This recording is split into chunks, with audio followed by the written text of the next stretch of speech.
Welcome everyone to another Monday night call. For those that don't know me, I'm Kristine Drummond and I'm on a massive mission to help you guys organize your money because I wasn't taught this in the beginning and I basically would give it away as quickly as it came in. So I want to really help you organize your money in a way that builds your wealth for the future. Okay, so when things like COVID hit, or if someone loses a job or you get injured, you have a buffer, okay, where you're not under pressure and have to sell one of your kids. So what we're going to talk about tonight, I'm just going to share my screen. So, and of course, here it is down here. Okay, so money does matter, right? So what I want you to do is I want you to think about, what you were taught growing up. We're not going to spend any time on this, but a lot of you have heard me talk about in the past. We need to know where our financial habits, beliefs, thoughts have come from. Would you agree? So we need to kind of go back and think about, okay, well, what did my dad say about money? What was his beliefs? And then what did my mum say about money? Because often there's a difference in our parents' belief system around money. So, was it good? Was it bad? Was it that it was hard to come by? Was it that it didn't grow on trees, or that they weren't made of money? All these kind of things. So you want to really think back to that and then go, well, what are my beliefs around money? Because I'm an adult and I can form my own thoughts and opinions. How do I feel about money? Okay. So I want you to think about that. I'm not going to spend much time on that. But I want you to think about also your career.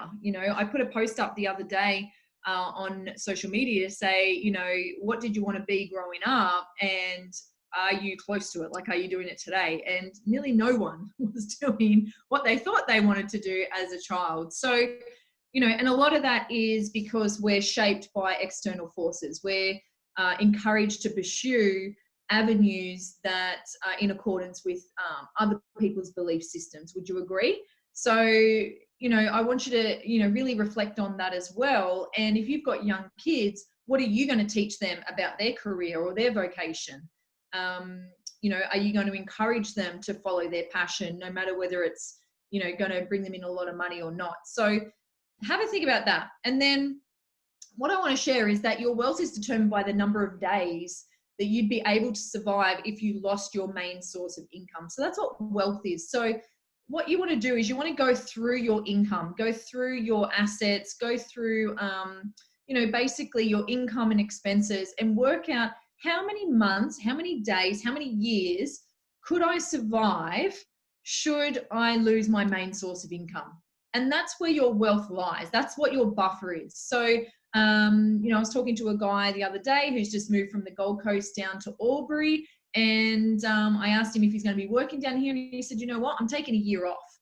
I'm going to take a year off and then I'll look for a job after that. That's amazing. So that goes to show that he has built up some wealth and he's able to live at least a year, maybe more, without having to have a regular source of income coming in. I'm just trying to look at the chat here. Okay. I've just survived 2 months. Awesome, Bron. 2 months. And the no heater, I guess, is probably helping on the bills too. Look at you rugging up. God bless you. So yeah, I just want you to really start thinking about, the difference between money and wealth, okay? Because if we don't start changing our mindset about it, and if we don't start organizing our money in a way that shows the universe that it is organized and we're open and ready to receiving more, then the universe is not going to send us any more because we're not handling what we've got, okay? When you do actually get it as well, I know a lot of people are givers and I'm a massive giver as well, but we should never give to others more than what we give to ourselves. And I see so many people making this mistake, and that's what I'm going to teach you tonight, how to keep majority of your money without having to give it away to everybody else, because that's one way to stay really poor. And then when we say to give to ourselves, something that really worked for me was writing out a check from the universe, and especially in this profession, I wanted to hit a certain income level So I wrote it down on a check. And if you go to Google, you can Google so many different blank checks and just fill it in and whack it in your wallet, your purse, and carry it around with you until you hit that amount. Okay. Every time you open your wallet, you are looking at this check. Okay. And even if you're not sitting there reading it every day, you're seeing it in your wallet and it redirects your focus to, that's right, I'm working towards that check, that amount, okay? So it might just be that you'd love an extra $1,000 a month from this business. Maybe you're writing the check from the universe just in regards to this business. Maybe you want to manifest a certain amount in 90 days or in 6 months or by the end of 2020. So you decide the time frame, okay? But there's no point saying, okay, I want $1 million by the end of 2020, and you sit there and do your hum and your fluffy duffy stuff and just hope that this $1 million rocks up in your bank account. It's not going to work. And you really want some specific guidelines around where that money comes from as well. You have to be really careful because the universe is always conspiring to give you what you want.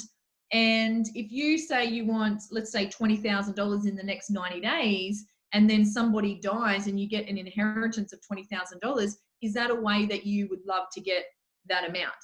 So I don't want to lose anybody that I love. So one of the conditions that I write into my check, and when I'm doing this manifestation practice, is I put that clause in there that it's not to come from my regular source of income, or it's not to come from the death of a family member, or from an inheritance or anything like that. So make sure you have some really clear rules around it.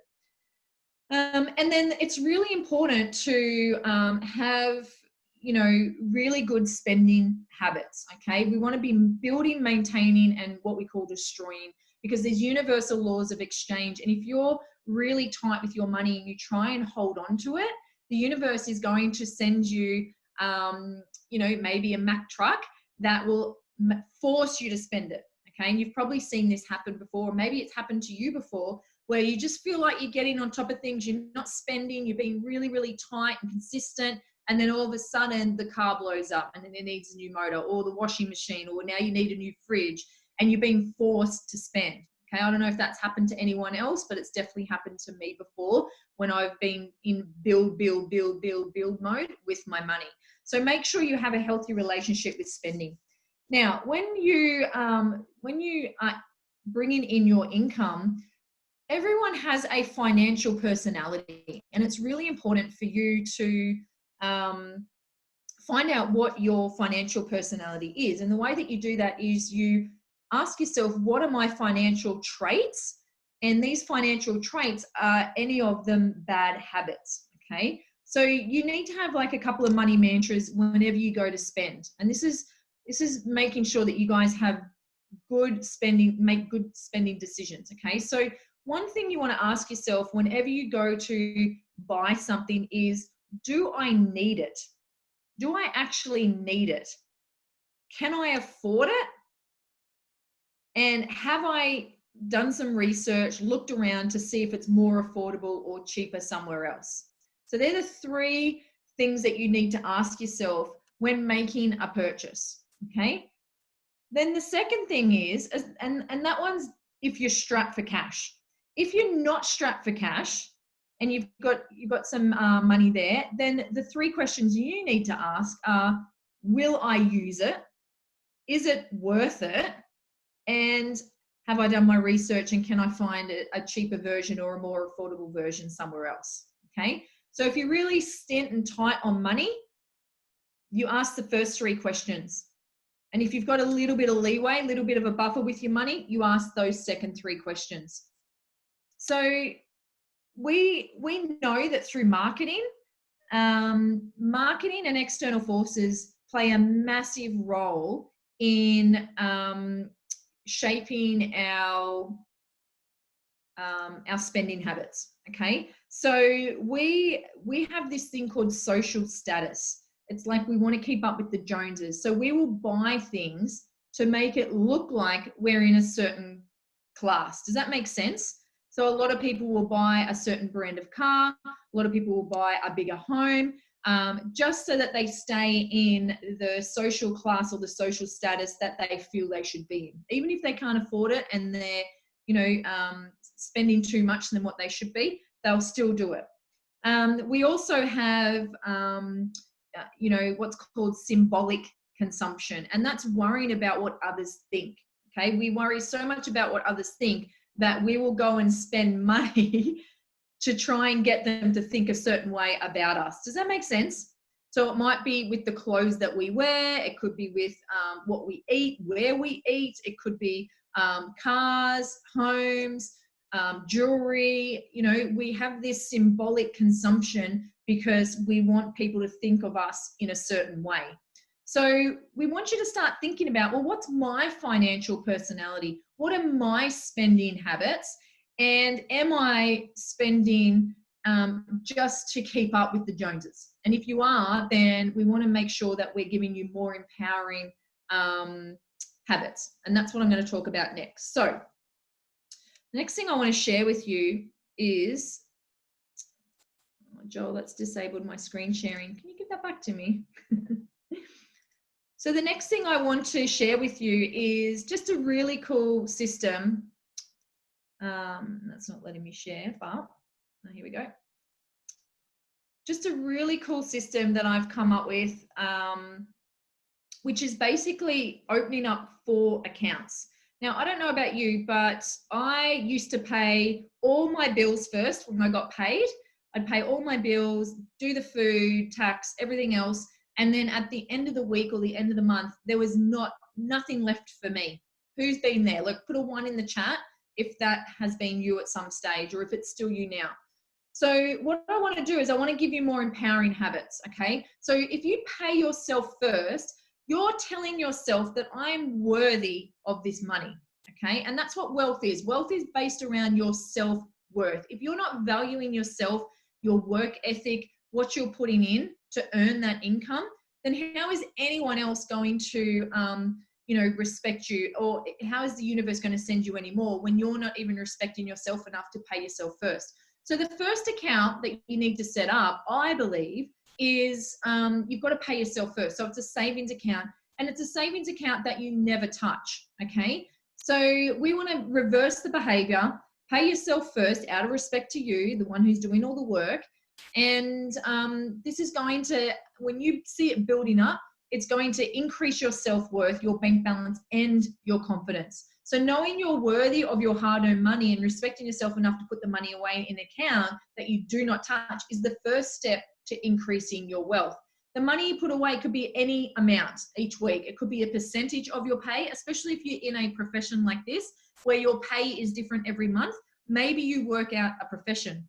But at the end of 3 months of putting money aside, the same amount or a percentage, so you either pick one, like let's say it's $100 a week, or you do 10% or 15% or 20% of your income, somewhere in between there. But you don't want to start with any less than 10% if you can help it.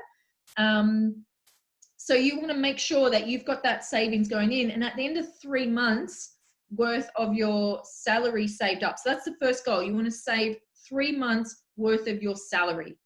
So let's say you earn $4,000 a month.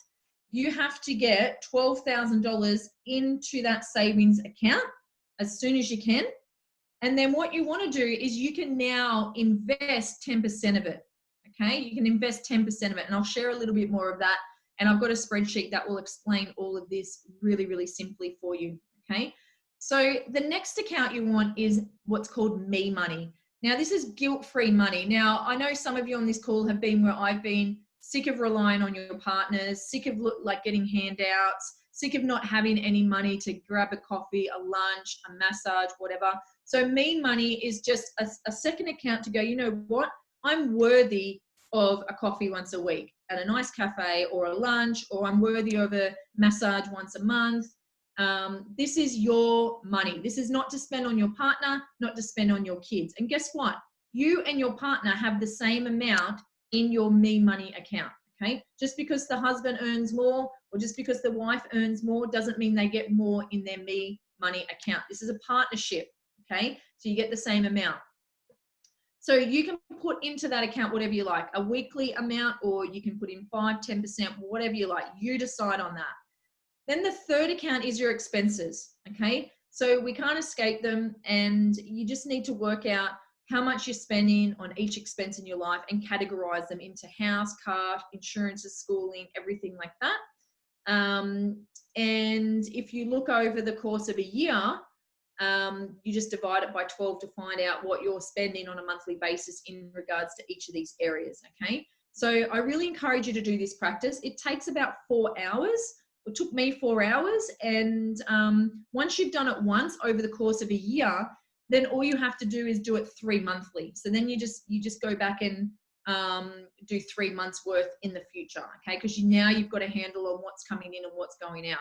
So once you've done it once, the hard yards, then it becomes a lot easier. And this will indicate what you need to put in your expense account every week. So you need to know what your expenses are, what needs to go in there. And guess what? If you're not earning as much as your expenses, you're up shit creek pretty much. So you've got to come up with a plan to reduce some of your expenses so that you've got money to go into your savings and your me account, okay?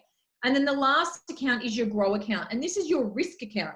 This is money that you can be risky with this, okay? You are going to grow your wealth based on different income streams. So it might be property, shares, network marketing business. It might be Bitcoin, whatever you like. There's multiple ways to grow your money, okay, through business, whatever. So your grow account is, however much you want to put in there consistently. And then when your savings hits 3 months worth of wages and you take 10% of that, it combines with this account, okay? And then you're constantly building up this growth account, okay? You can't just rely on one stream of income.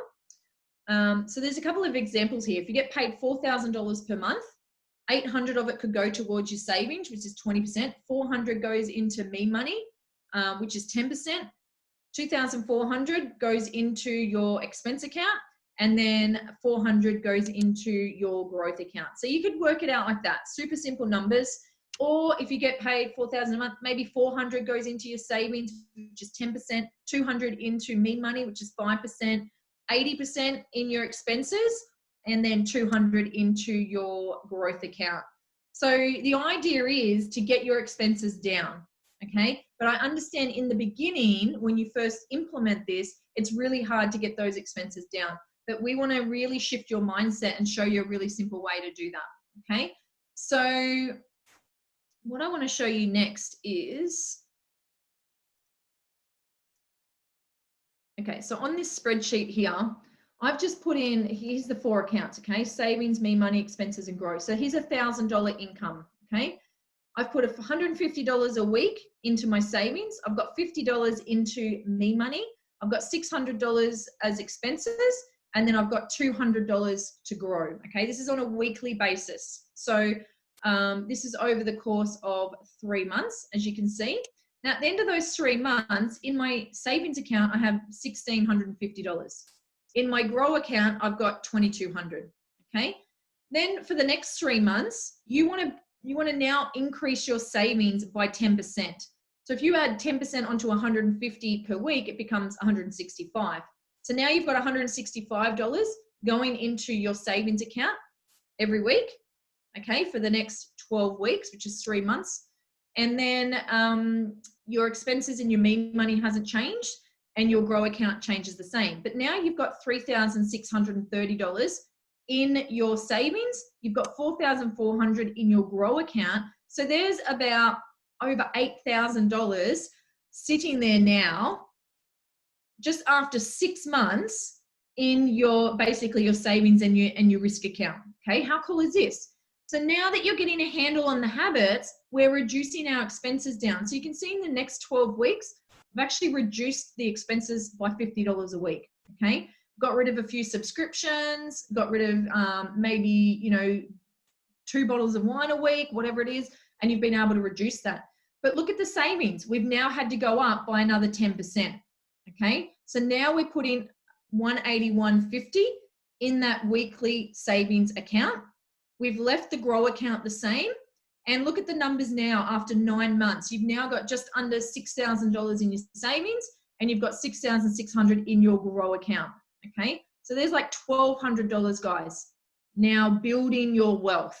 Okay. Now after 12 months, we've gone up another 10% per week again. So we're now nearly putting in $200 a week in our savings, and expenses have stayed the same and growth has stayed the same. We've now got about $16,000 in our wealth strategy. This is making sense to everybody. Put a 2 in the chat if this is making sense. Okay, and then we repeat the process. Every 3 months, we are increasing our savings by 10%. Now, why do we increase it by 10%? Because that's what you can handle. Some of you are going to get cocky and you're going to go, well, I can actually afford 20% this month, or I can afford 30 to put 30% in there. Please try and avoid doing that, because we want to create, it's the habit, okay?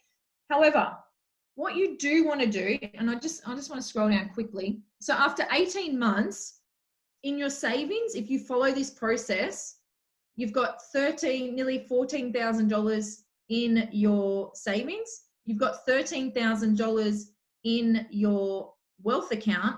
So that's $26,000 in your wealth creation strategy. Who would love that at the end of 18 months? No one. Awesome. I know some of you want more, but this is basics. Like this is, you can absolutely increase these numbers. Okay. This is just based on someone earning $1,000 a month.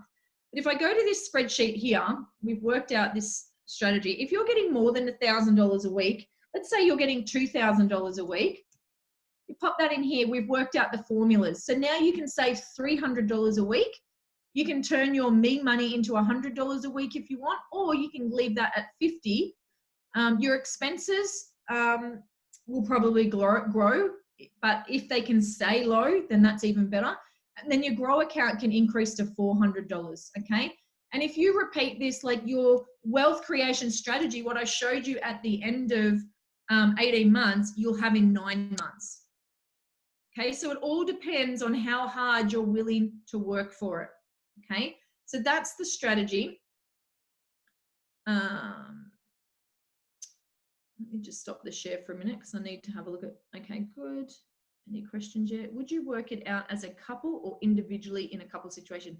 Okay, this is an awesome question. So Tom and I couldn't agree in the beginning on a system that would work for both of us. So I tried to take full control of his income and everything like that, and it just didn't work. So, and also because Tom could be out of work for like 3 months at a time, it was so hard to rely on his income. So what I've done is I just do these principles on my income, and I bring in Tom's where I can. But he basically is control of, you know, I just take from his what I need and then he gets to do what he wants with the rest. So it's up to you. It depends on your situation.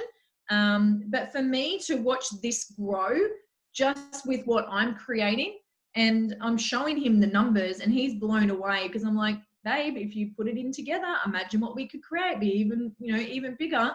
So he's now starting to come around and go, okay, I can see how I need to organize it. This really does work. And then I share the testimonials from the people in our Money Savvy group who, you know, who have 9,000 in their savings after 9 months, or that have paid off all their debt and now they're buying their first house from their growth account. Like, this is insane. This stuff works, guys, okay? Now, this is the principle that I use for my income. For my business, I actually use the strategy that Joel taught me, which is the 40-40-20. So with my business, I've got 3 accounts and 40% of it goes into savings, 40% of it goes into another growth account, and then 20% is my expenses. And I try and stick to that as best I can, and that's with a totally another bank. So like ING is with my personal bank accounts. I set up the 4 accounts. I love ING because they don't charge you any fees. They don't charge you any late fees. And when I worked out how much I was paying in late fees because I didn't juggle my money around to my accounts quick enough, it ended up being $1,200 a year in late fees. So I've saved $1,200 already just by being with ING, because they don't penalize you for being late or having an overdrawn account, which is really good for people who can be a little bit like a day or two behind transferring. So work out what works best for you. And another thing that Joel shared with me, I want to share it with you guys as well, was the power of the compound effect. So let's say that you want to create like $1 million. Like, I'm sure we all would love $1 million in the future, at least. We're definitely going to need a lot more than that, but I want to show you how quickly this can build up. So let's say your initial deposit is $1,000. It doesn't even have to be $1,000. Let's say you don't have any deposit, or $1,000, whatever you like. And then you make a regular weekly deposit of $250, and then it's compounded monthly over 25 years at about 8%.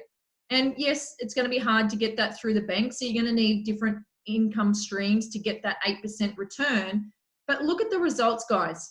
Yeah, it starts really slow in the beginning, but at the end of 25 years, you've got over $1 million. Okay.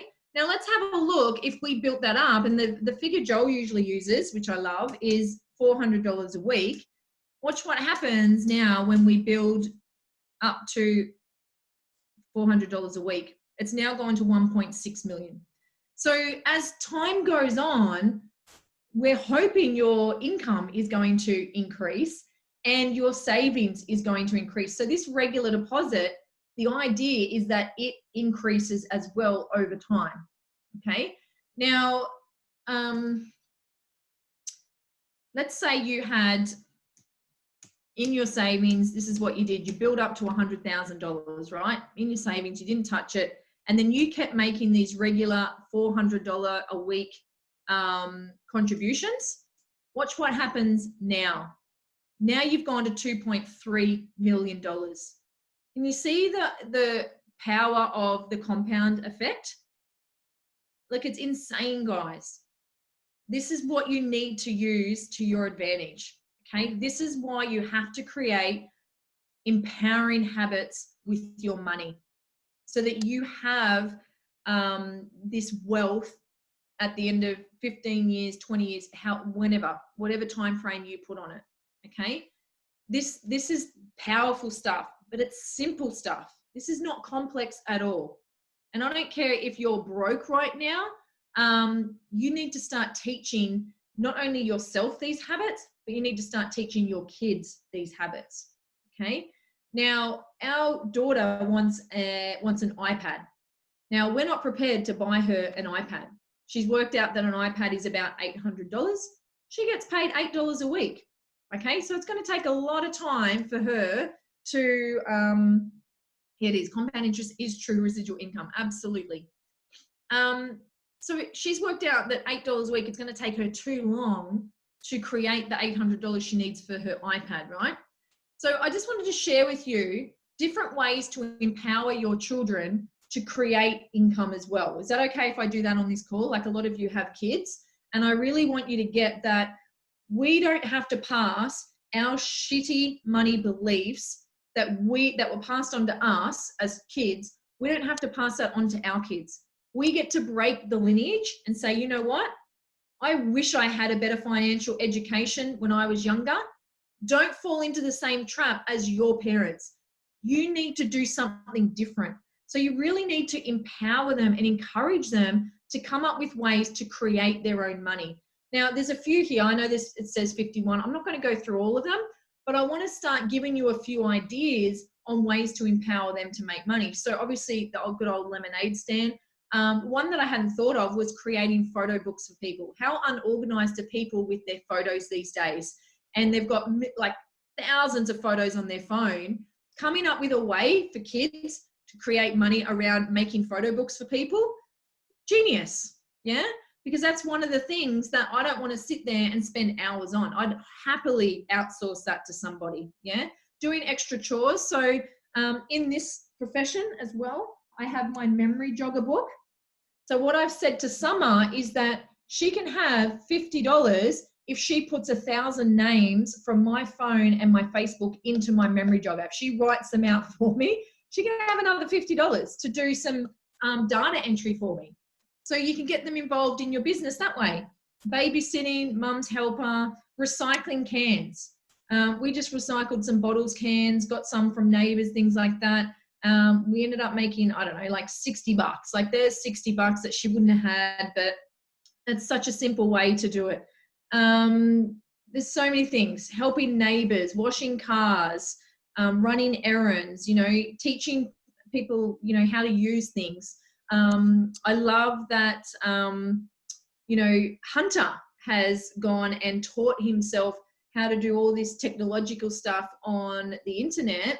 And even I outsource to him because he does things that I don't have the time or the patience to learn.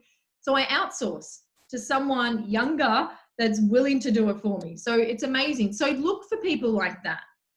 Yes, hire my daughter. Absolutely. She would love the money.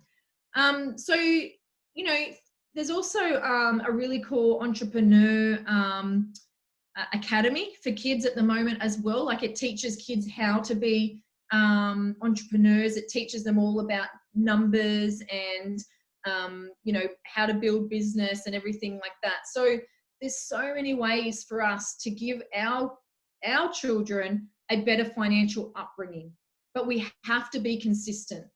Okay. So, one thing that we've done in our household is we get our daughter to pick 3 things that she wants to do throughout the week that are going to help her grow as a person. Okay. Now, if you don't have young kids, maybe this is for your grandkids. Okay. So she chooses to watch 1 documentary a week. She chooses to help me in the kitchen, feed the fish, do the dishes, read to her brother. There's so many different ways that she can create that income. And she basically gets paid her age. So she's 8, she gets $8, and then she splits it up into her savings, her spending, and her giving account. And she keeps a ledger now. So she knows exactly where her money is up to, and she's watching it grow every single week. And she's already starting to ask questions. How can I increase this faster to get the $800 I need for my iPad? So it's starting to get her to think differently because mum and dad have put their foot down and said, we're not buying you a device. If you want one, then you go out and you create a way to get it. Okay. I wish my parents had done the same thing rather than just saying no to me all the time and money doesn't grow on trees. I really wish that I had you know, more financial savviness because I would have been a lot further along from a younger age, but you're never too late to start. Okay. And if you're in your 40s or 50s, this is where you absolutely come into your prime and start creating, you know, your wealth. So don't feel like you missed the boat just because you're getting older. There's still plenty of time, absolutely plenty of time. I think that was all I wanted to share. I hope, has this been valuable? Yes, awesome. The only other thing I just wanted to mention was, where did it go? If you do want to open your account with ING, if you go to ing.com.au/refer, and then you put in this code GTW302 and you follow, they've got 4 steps you need to do when you implement the account. If you do that, they will give you $100. So basically you're getting a free $100, which will kickstart your savings account or your grow account. What they will also do is provide us with $50 to give to our chosen charity. Okay, so this is a really great way for us to make a difference as well, but a great way for you to pick up some free cash from a company that is forward thinking. Okay, I love what ING is about. They've got so many amazing ideas, and I'm not even an affiliate of theirs, although this link, you know, does bring us $50. I think that was everything I wanted to share. I want to open it up for questions.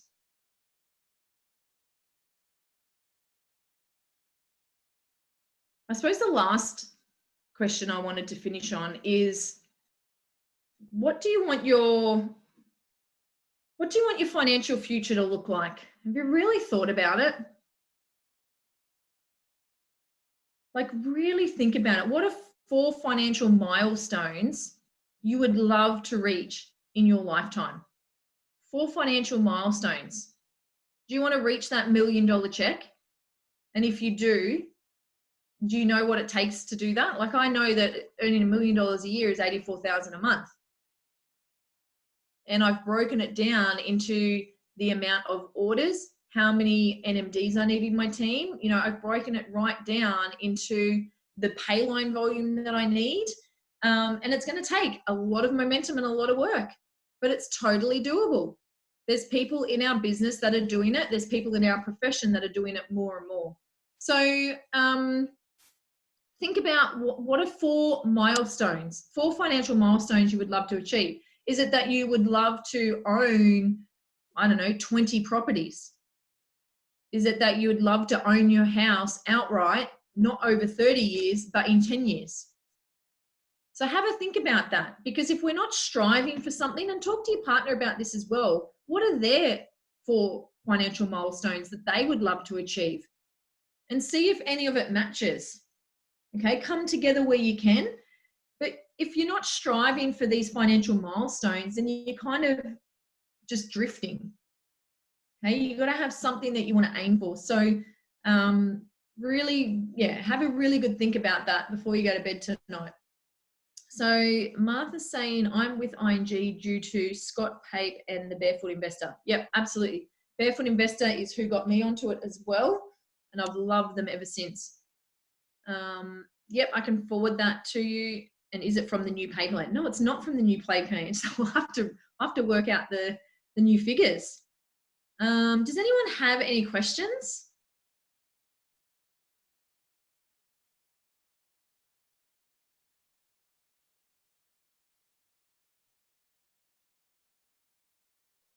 Is anyone excited to get stuck in?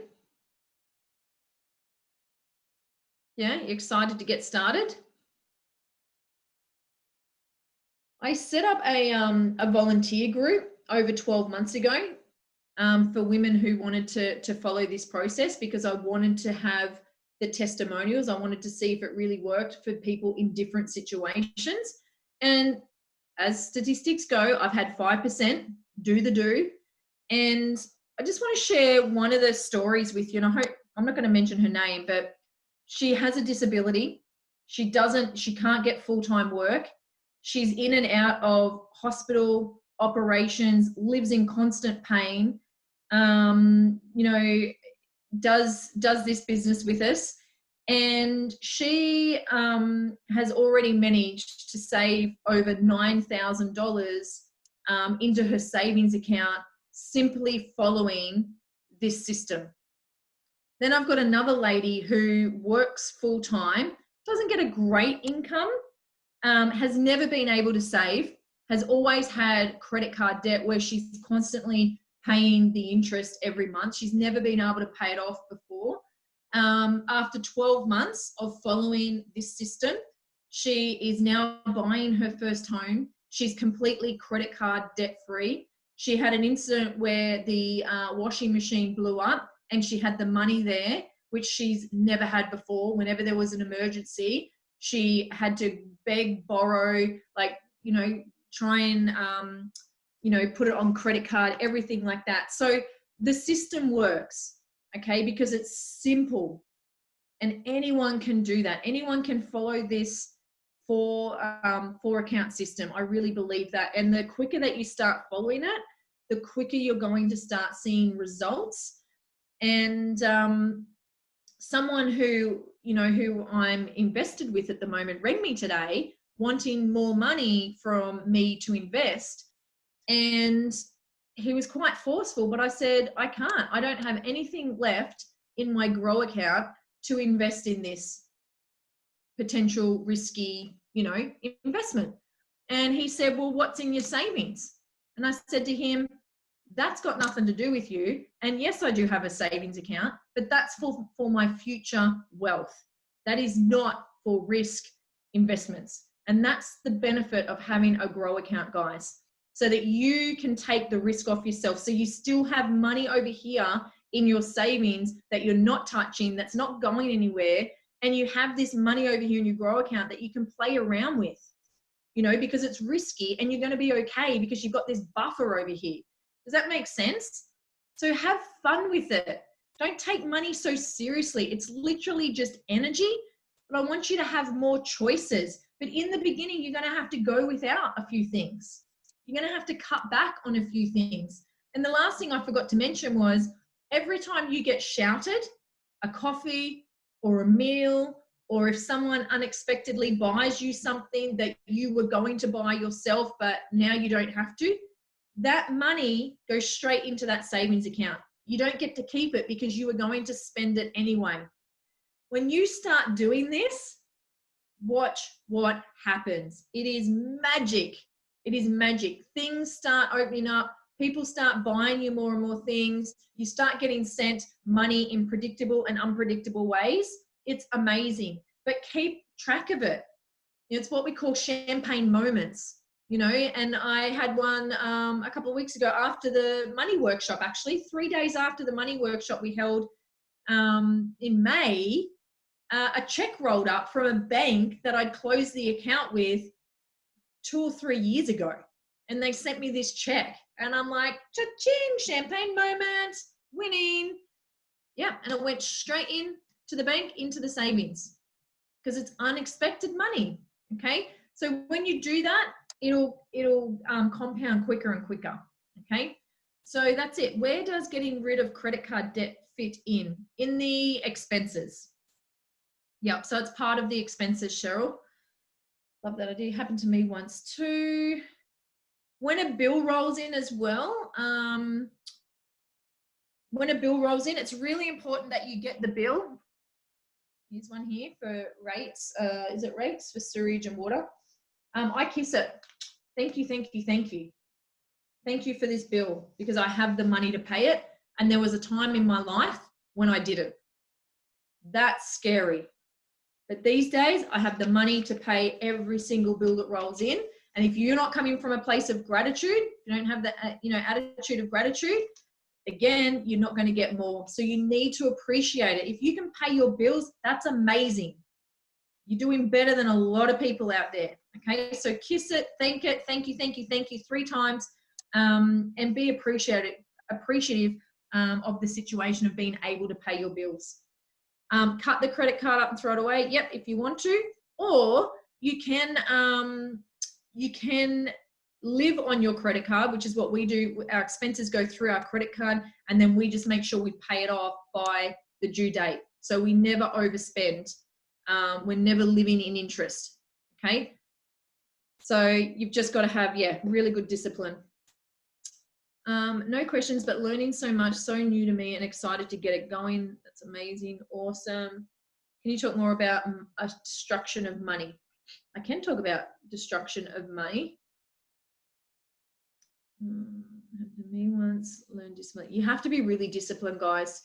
Just like you're disciplined with your fitness, just like you're disciplined with your eating, with your health, you need to be disciplined with your finance. And what I find out there is people want more money, but they're not willing to do what it takes to get more money. They're not willing to be consistent and disciplined to get to get the wealth that they wish for, their wishes. Don't be a wisher, be a doer. Like, say you're going to do something with your money or with your wealth, and do it. Okay? Because you don't want to be the sheeple. You don't want to be part of the masses. You don't want to be part of the 50% of Aussies who don't have, $1,000 saved up in their savings account, that have no buffer, that if someone in the household goes down, you've got nothing to fall back on. Please don't be one of those people. We want to make sure that you are absolutely building on your wealth. And, Joel shares this story often of Grant Cardone and how Grant Cardone follows the 40-40-20. And he got to a stage where he had millions saved up in his savings, but he's not allowed to touch it, right? He's very, very disciplined. And he was about to be evicted from his house because he couldn't pay it was the rent or the mortgage, but he couldn't pay it. So you know what happened? Most people would dig in to their savings. Would you agree? But what he did was he had to get more resourceful. He put the demand on himself and the supply showed up. Law of supply and demand. When you are hungry enough, when you are forced into a corner, you need to use that as your fuel. It's the same in this business. That's why we tell you to get your why. Find your why, because that's what's going to pull you. That's what's going to put the demand on you in order to get the supply to turn up. Okay, but you've got to have a strong enough why. You know, for me, you've heard my story of my daughter hugging a phone every night. It was my why. It drove me every single day. So what is your why that's going to pull you?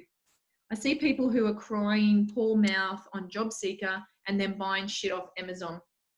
Absolutely, because they haven't learnt discipline, or as I said through the call, you know, they don't have good spending habits, you know.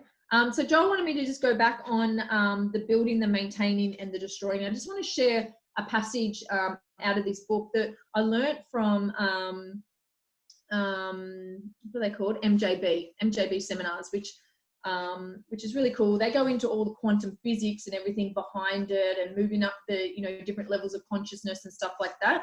But without all that, this is basically like just a basic money system that you can implement straight away without having to know all the universal laws and everything like that.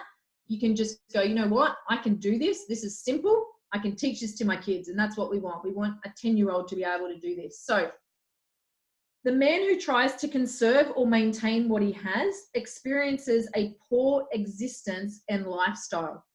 He's too focused on what he has got with no focus on the potential of what he could have. Therefore, the universe eventually destroys. Does that make sense?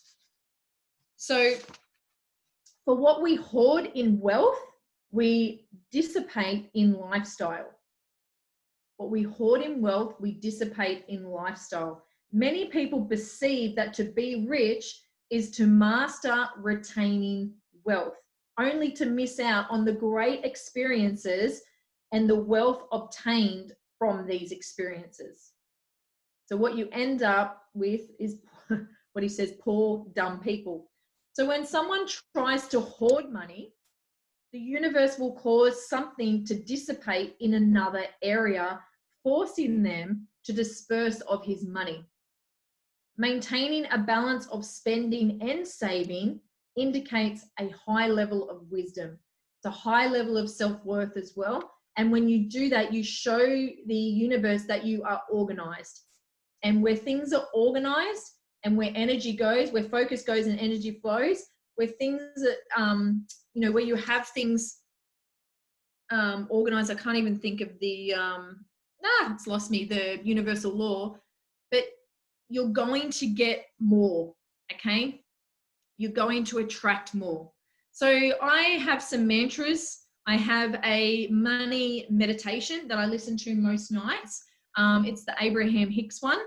And I have some money mantras. Like every time I move money in my 4 accounts, my mantras go in there as well. And it's things like, I am abundant, or money flows to me in predictable and unpredictable ways. So into the description, you can actually put the money mantras when you're moving your money in and out of your accounts. Money flows to me in both predictable and unpredictable ways. You're telling the universe that I'm open to receiving. I'm open to receiving in whatever way money wants to find me, okay? And when you take notice of it, when someone shouts you a lunch or a coffee, don't be like I was and go, no, don't, you don't have to do that. And then you feel like you're the person that has to shout everyone every time. If you do that, you're actually blocking yourself from receiving, and you're doing a disservice to the person who wants to do an act of kindness as well. And it's a way for them to move around the maintain, build, maintain, and destroy pyramid as well, triangle, okay? So don't block that other person from wanting to shout you either, okay? Make sure that you just say thank you, okay? That's all you have to do. And then maybe if you want to, you can shout them back. But that money that you save from them shouting goes straight into that savings account. Take note of it, have a book if you like, and watch what happens. Watch how many times it just grows from there. So if you have super, is it better to use it in compound interest? I'm not here to talk about super. I'm definitely not trained in super. And by the way, this is a good time to put the disclaimer in. I am not a financial planner. I don't have any financial qualifications. I'm just a frustrated mum that is sick of seeing people suffer financially. And I'm sick of seeing people fork out thousands and thousands and thousands of dollars for this information when it should be free and it should be taught from an education perspective in all the schools. And I just want this to be accessible to everybody. It's a system that works, and you can tweak it to suit you. I've shown you how to do the percentages and change it around, but you need to start valuing yourself. If you get nothing else from this call tonight, it's change your habits. Pay yourself first, please. I don't even care if it's $10 a week and that's all you can afford to pay yourself right now. But get into the habit of paying yourself. When that check rolls in, don't pay Telstra first. Don't pay your mortgage first. When that check rolls in, you pay yourself first. Okay, and if that's all you take from this call, then I've done my job. Hopefully whoever is looking after it is doing that for you, mate. I see people who, okay, I think I've answered everything. You can use a mortgage offset account to save. Yes, absolutely you can as well. Yes. So we've got a mortgage offset account. You can use that. I did hear someone the other day say, though, that I think it was one of our guest speakers that we had on. I can't remember his name. He used to love the offset accounts, but what he found was people weren't getting into good habits. Marty, that's right, Marty Vids. He found that people weren't getting into good habits. So to teach them good habits, he actually got them to get rid of the offset account and just put that money direct debit in there. So it just really depends. But offset accounts are amazing, and you can absolutely use them as savings. So that's it for me, guys. You've stuck on to the end. Any questions? Any comments? Any concerns? Any aha moments?